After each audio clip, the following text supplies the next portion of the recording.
तो एक महीना वेट करने के बाद फाइनली वन पीस चैप्टर 1087 के स्पॉयलर्स आ चुके हैं और टाइटल और थंबनेल से तो आपको पता चल ही गया होगा कि इस चैप्टर में हम बिहाइव आइलैंड के इंसिडेंट्स देखने वाले। आई नो आप भी मेरी तरह ईमू या रेवरी का चैप्टर देखना चाहते होंगे, क्योंकि लास्ट चैप्टर में ईमू और गोरोसे के बारे में जो भी चीजें रिवील हुई है ना, उसके बाद हर एक वन पीस फैन यही एक्सपेक्ट कर रहा होगा कि चैप्टर 1087 में हमें ईमू या डी के बारे में और भी जानने को मिले। बट ओडा सेंसे ऐसा नहीं चाहते हैं, इसलिए वो इस चैप्टर को फिर से बिहाइव आइलैंड पे ले जा चुके हैं, जहां हमने लास्ट टाइम देखा था कि हमारे लेजेंडरी हीरो गार्प और उनके फॉर्मर स्टूडेंट आओकीजी के बीच में फाइट चल रही है, जिसमें गार्प ने ये प्रूव कर दिया था कि हर बाप का एक बाप होता है जिसे हम दादाजी कहते हैं। बट अब इस चैप्टर में ये देखना होगा कि क्या गार्प अपना फॉर्म कांस्टेंट रख पाएगा और क्या वो ब्लैकबीयर्ड पैरेट्स को हरा के कोबी को बचा पाएगा। अब देखो, मैं यहाँ पर गार्प की एबिलिटीज पे बिल्कुल भी डाउट नहीं कर रहा हूँ, क्योंकि अगर आपने मेरी रैंकिंग वाली या कोई भी पुरानी वीडियोस देखी है ना, तो आपको पता ही होगा कि मैं पहले से ही गार्प को कितना स्ट्रॉन्ग कंसिडर करता हूँ। और बिहाइव आइलैंड के स्टार्ट से मेरा यही पॉइंट रहा है कि गार्प बहुत ही ज्यादा स्ट्रॉन्ग है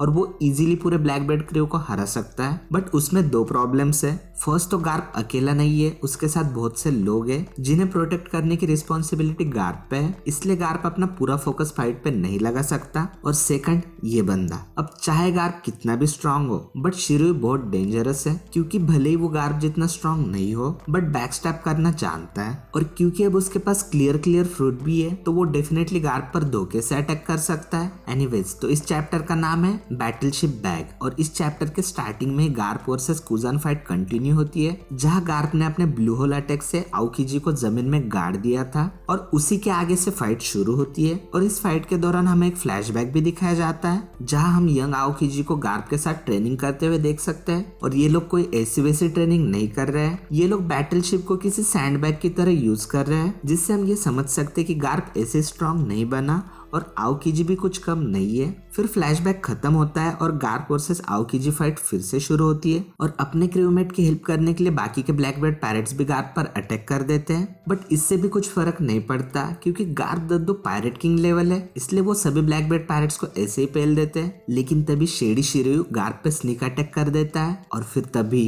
गार्प उसे भी पेल देता है, क्योंकि भाई वो लेजेंडरी हीरो गार्प है और शिरुई ने शायद ऑब्जर्वेशन हाकी के बारे में नहीं सुना, इसलिए वो गार्प पे स्नीक अटैक करने की नाकाम कोशिश कर रहा है। ये बंदा सच में मरिन था कि बस ऐसे ही ब्लैकबीयर्ड पैरेट्स फिर से गार्प पे अटैक करने का ट्राई करते हैं और फिर से पेले जाते हैं। बट शिरुई इस बार थोड़ा सा दिमाग लगाता है और अकाइनु को कॉपी करता है। हाँ, आप बिल्कुल सही सोच रहे हो, शिरुई गार्प को छोड़ के कोबी पे अटैक करता है और कोबी, जो कि ऑब्जर्वेशन हाकी का एक्सपर्ट है, वो शिरुई को सेंस नहीं कर पाता। बेटा मौज कर दी। मतलब भाई कैसे, ये कोबी सच में स्ट्रॉन्ग है ना कि बस रिबेका को इम्प्रेस करने के लिए ऑब्जर्वेशन हाकी यूज कर सकता है। एनीवेज, तो गार्प समझ जाता है कि बेटा तुमसे ना हो पाएगा, इसलिए गार्प बीच में कूद के कोबी को बचा लेता है। लेकिन कोबी को बचाने के चक्कर में गार्प खुद घायल हो जाता है। शिरुई अपने स्वॉर्ड से गार्प को स्टैप कर देता है। इसलिए मैं बोल रहा था कि सारे ब्लैकबीयर्ड पैरेट्स एक तरफ है और ये बंदा एक तरफ है। भाई कल को ये ब्लैकबीयर्ड को भी बैक स्टैप करके मेन विलन बन जाए ना,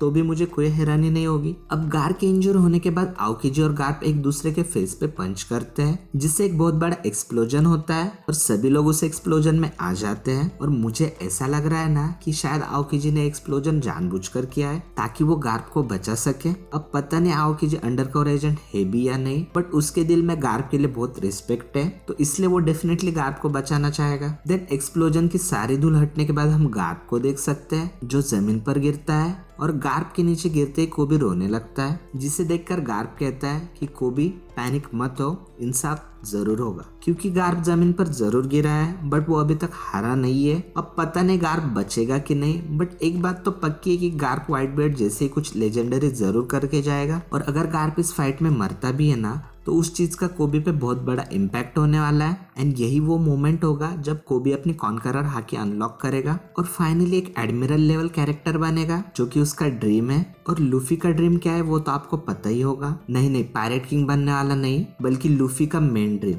जिसकी हिंट हमें चैप्टर 1056 में मिली थी। और अगर आपको जानना है कि वो ड्रीम क्या है, तो आप इस वीडियो को देख सकते हैं।